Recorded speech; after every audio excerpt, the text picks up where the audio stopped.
Yo, what's up? Another short video today. Not because I didn't get work done.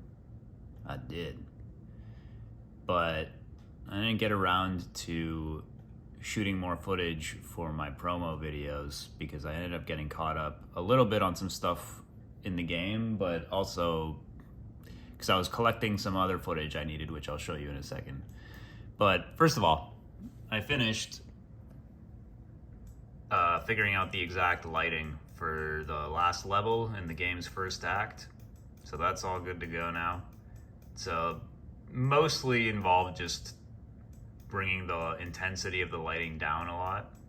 And I added a little more moonlight, nice bright blue to the outdoor area to match what's coming through the windows here. And yeah, it's working pretty well. I also had to really dim down the lights out here as well because it was blowing up the whole scene. So I think the contrast with the enemies is pretty good now. Let's take a look. Can I see? I don't have my stand right now. All right, let me grab it. 1 second.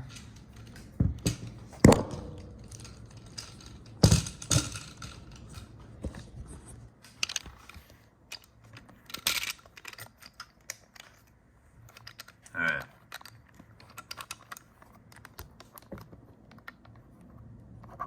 Now you can watch me own noobs.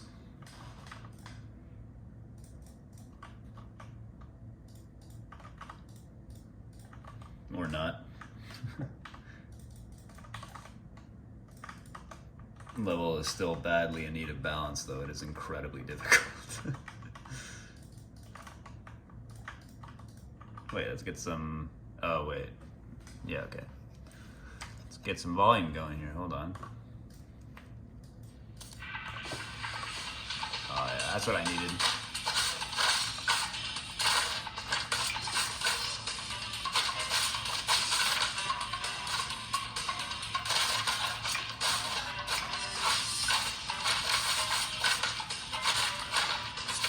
Oh.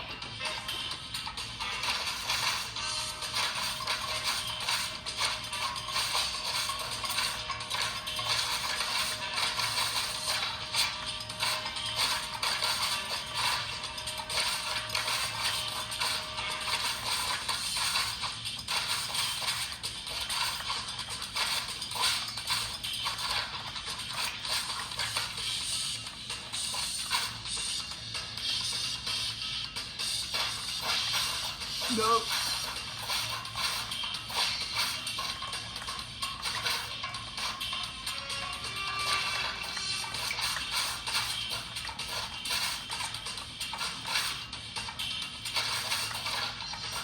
Why am I keep losing my energy for some reason.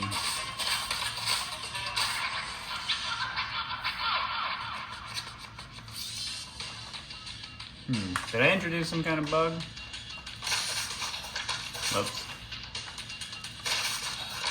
Okay, I think there's something going on there. Oh yeah, dude. I definitely introduced a bug. Or did I? What the hell?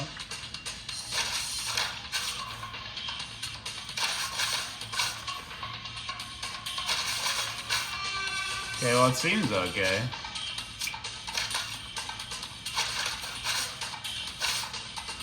Am I tripping out?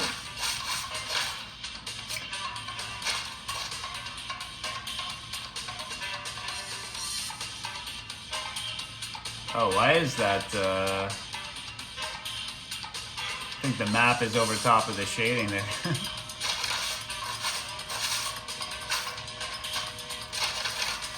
Okay, seems to be okay. I guess I was just sucking. Let me fix up that map real quick. This is on floor 0. And the outline for this, the highlight, it's on floor -1. That's why. This needs to be on floor... Actually, I put this on -2. There you go. That works. So anyway, yeah, I fixed up the lighting. It's looking pretty good. I also fixed a few other issues in there. I fixed an issue with the enemy's elevation, which is like their Z depth, the 3D effect on the staircases. That wasn't working correctly when they were too far away. Essentially, in the game right now, like when enemies are very far away from you, I hide their collision and a bunch of other stuff to help with optimization. But the problem is, because of that, the collision isn't being detected when they walk into triggers, which is what determines like how high or low their Z level is supposed to be, their depth. So they enter into a trigger, for example, and then their collision gets disabled and it doesn't remove that trigger. And so the game thinks that they're permanently stuck on that particular depth level, and then when I re-enable it, it's still always stuck on that level, and so they never come back down to the level they're supposed to be on. So I had to fix that. And then what was the other bug? Oh, the dashing enemies. They just had a little visual bug where when they dash into an object to try to kick it at you, they would do their attack animation, and sometimes they chose not to kick it at you because you're not actually visible to them. So it would look kind of stupid. It would look like they're like firing out with their sword, swinging their sword at a lantern, and nothing is happening. So anyway, fix that too. So once I got all that done, then I was gonna go and shoot my first final-ish tests for my promo videos. And I showed yesterday how for that, I'm doing this trippy space background thing, right? But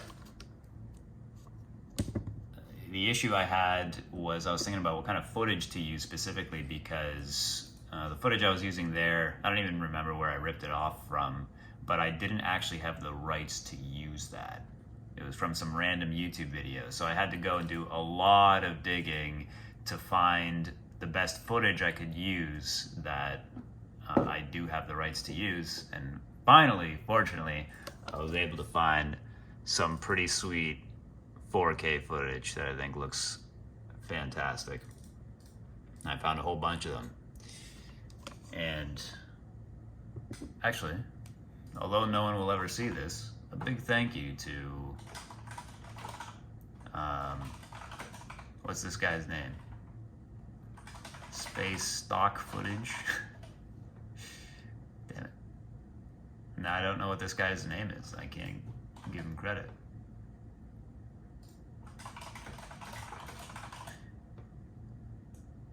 Come on, dude, what is it? I mean, it was something generic like free stock images or something. Stock Footage Collective, free motion graphics. I believe this is what it was. Yeah, this is it. Stock Footage Collective, free motion graphics. So shout out to that dude for providing a whole bunch of these free space image things. Don't know why he's giving it away for free. It's pretty sweet. I was looking into how you would even create these things, and it seems like a decent amount of work setting stuff up in Blender or something like that. Anyway, so I find all those after doing a lot of digging, and then I have to figure out how do I download it from YouTube. So little tip here as well. I hope I don't get in trouble for saying this, but there's a thing called there's the YouTube downloaders, which everyone probably knows about, that you can Google, but they're always finicky. They have lots of ads. Half those websites suck, and also they don't give you very good quality. I think like 720p is usually the limit. I was able to download these videos at full 4K quality, super fast, no ads or anything, thanks to a little GitHub project called MeTube. It's slightly a pain in the ass to get it set up. It's like your own self-hosted web server thing, it seems to be based on. But if you put in the effort to figure it out, it is by far the best option. So there you go, a little tip. Don't tell anyone I told you that.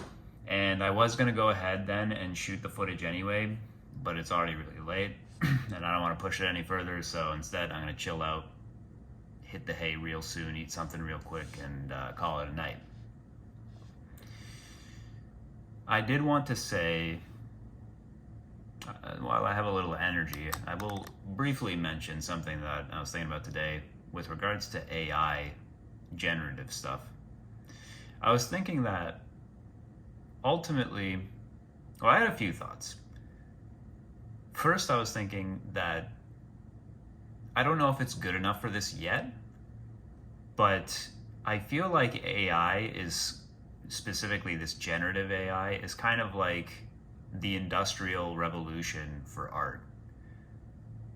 Insofar as historically you had artisans, people who made things like clothes or shoes or whatever, and you had one person pumping this stuff out, and they were really, really good at what they did. And so the stuff they made, because they couldn't produce a lot of it, it cost a lot of money, but it was always very high quality. And then that got replaced with industry, with like factory lines, right?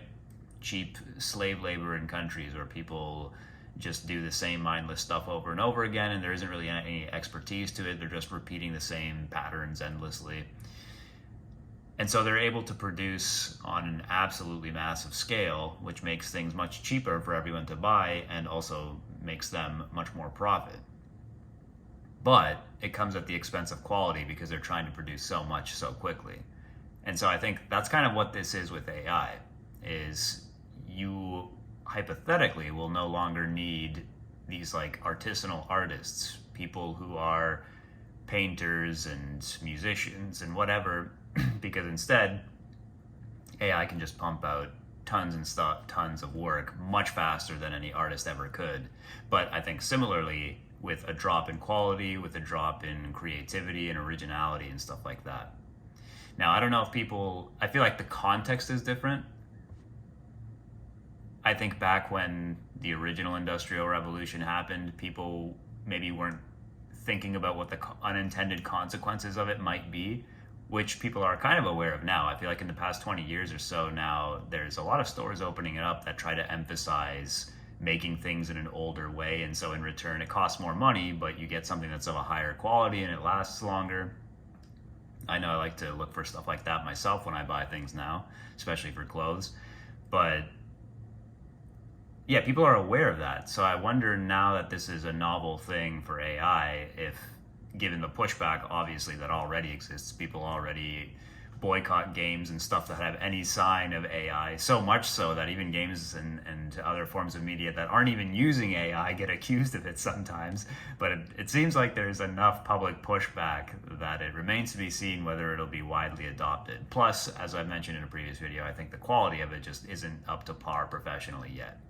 But in theory, it should get there eventually, I guess. And it seems to me like that's ultimately what the point of it's going to be.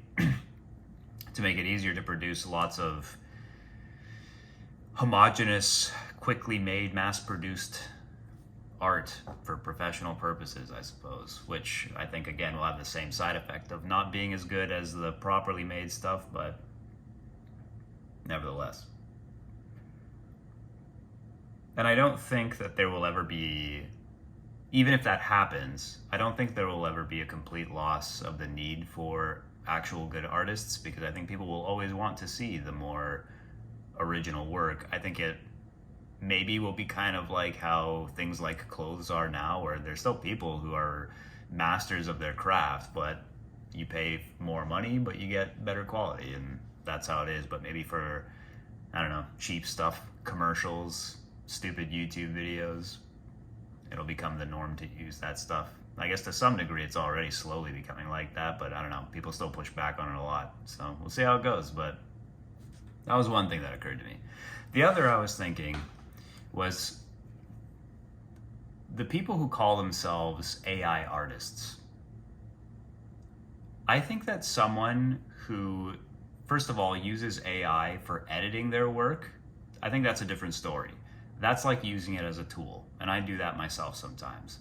But I think if you use it to create anything from scratch, proper generative AI, if you make something like that, and really you're not making anything at all, it's more like you got a robot to make something for you.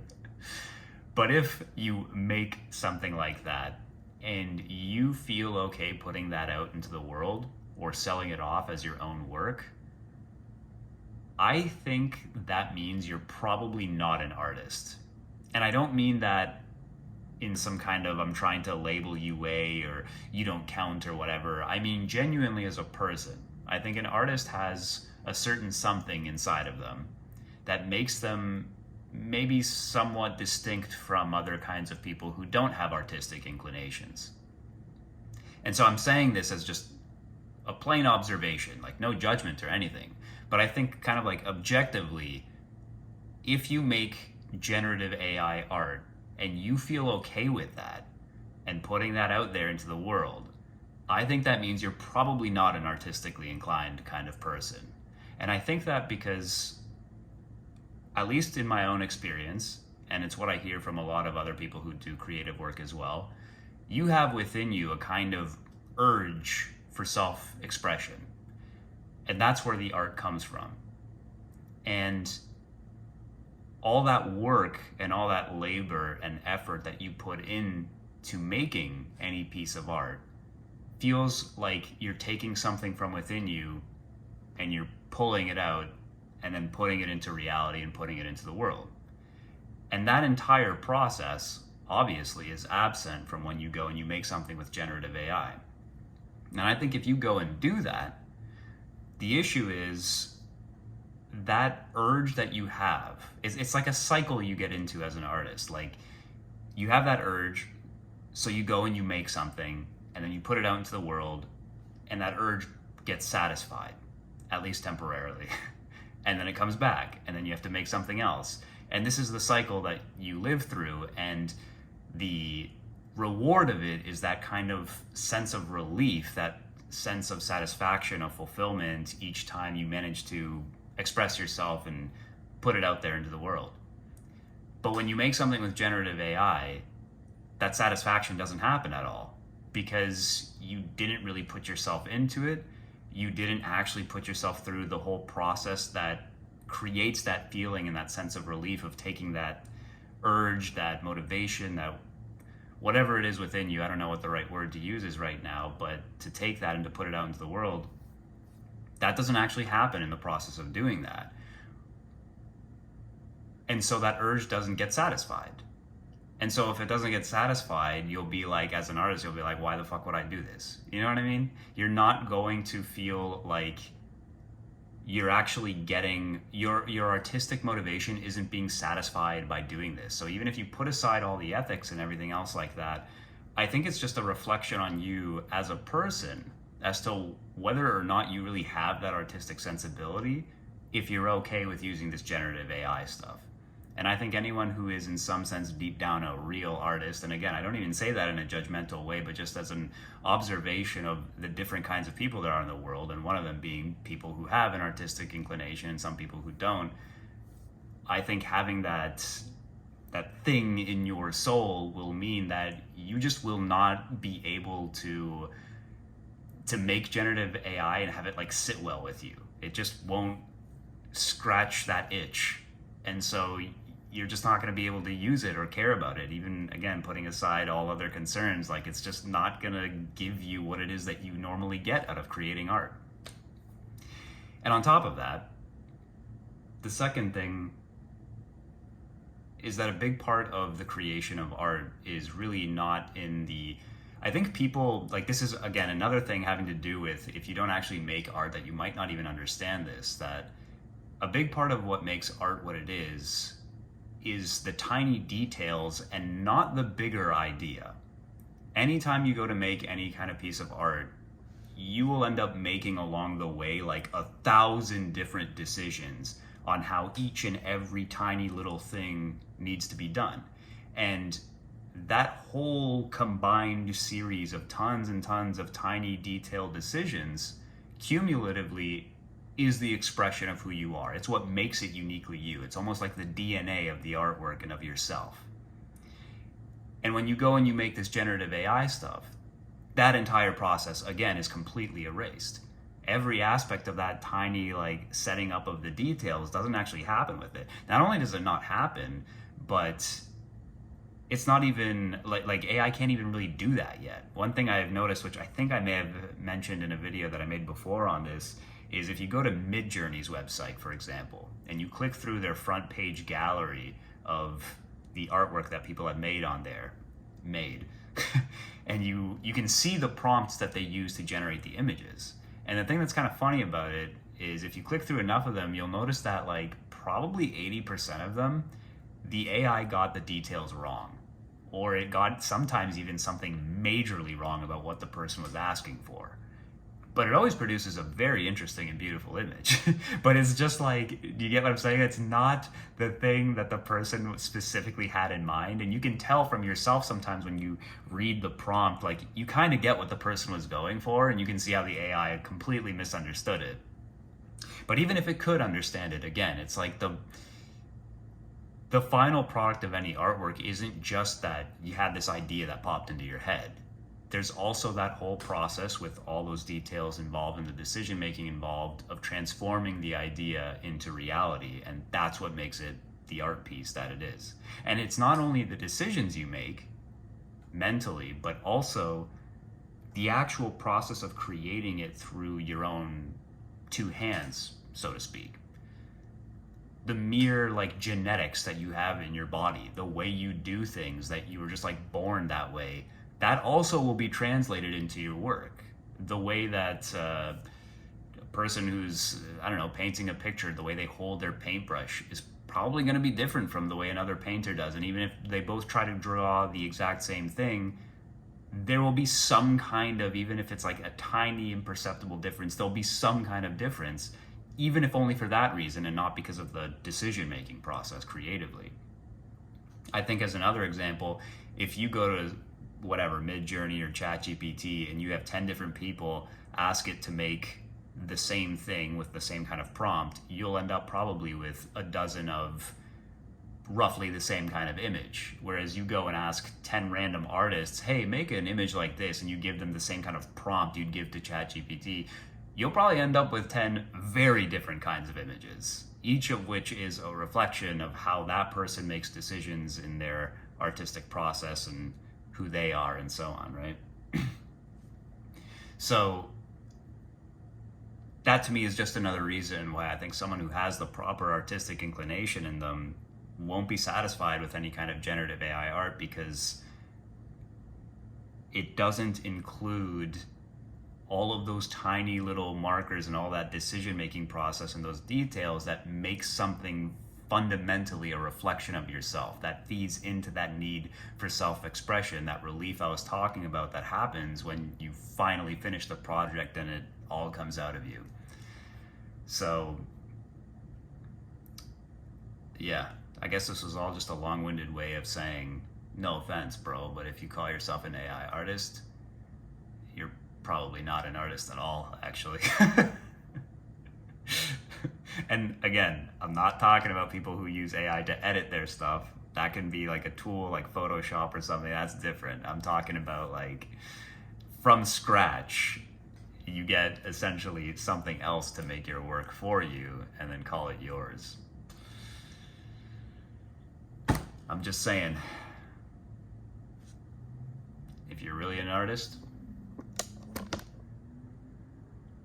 you wouldn't feel happy about it.